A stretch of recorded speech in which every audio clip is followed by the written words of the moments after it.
سلام علیکم. چه کردی برادر؟ خوبی؟ سلامتی و نفس؟ میشه رحمان سازی برادر اینجای سلامتی میشه. خوبه؟ شکرانه خدا گشتیم. چه کردی؟ غریبیو گشتیم مایده چه کردی خدا؟ چه حال داری؟ شکری خدا. میشه رحمان ساز. اما تنج دیگه. خیلی وقت شما را گفته استفاده تلفن ده. زنده باش. کدوم طرف وای خودت؟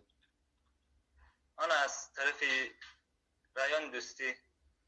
فهمو گاب نیست. زنده باش برادر. چه کردی دیگه اما تنج؟ شما ای کجایی؟ ما شهر قرغان تپه، شهر قزلقلعه، دهه خمدان، ای کوچه بهارستان، رو پروی مکتب. گاب نیست نزدیک بوده مکه جان. نه نیست. زنده باش. میشه خیلی خوبه. وقت گفته استفاده یک سرود برای ما میخوندی. گاب نیست. سخن کو چی سروده بخونم برادر؟ اگه سرودی برای مادر باشه بهتره. گاب نیست. مادر اکو ما باید بپرسم مادری برای مادرای گذشتگی بخونم یا که برای مادرای بله مادر و مای دنیا گذشتگی هست. فهمیدم برادر. گاب نیست. گوش کو اگر نیست سروده نصیب باشه با گاب نیست.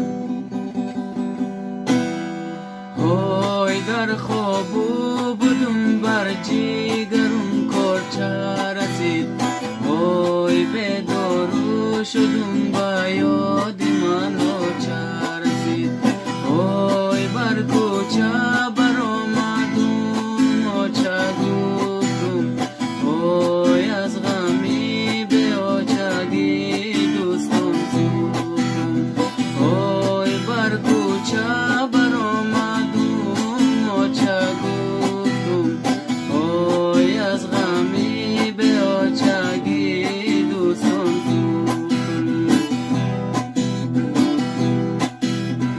های باران نببین شبید میره زید، های آچه میگومه آب دیدم میره زید، های باران نببین شبید میره زید، های آچه میگومه آب دیدم میره زید، های کوچه آرمانی بگو بچه می، های آچه میگومه بند دلم میسوزه، های آچه میگومه آب دیدم میریزه، های آچه جون چی با نمیپرسی مرا، های تنها ماندم آچه نمیشناسی مرا، های غم های تو آچه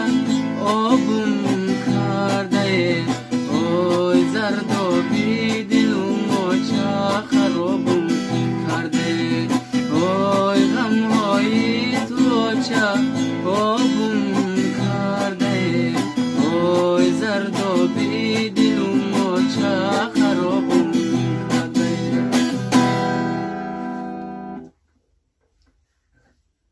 زنده باشی برادر. گرم نیست برادر. یک بار دیگه خداوند جوش جنت کنه برادر عزیز. سلام بگو برادرها رو همش سلام بگو. در امان خدا باشی با علاقه داریم. مایلی ماش گاب نیست.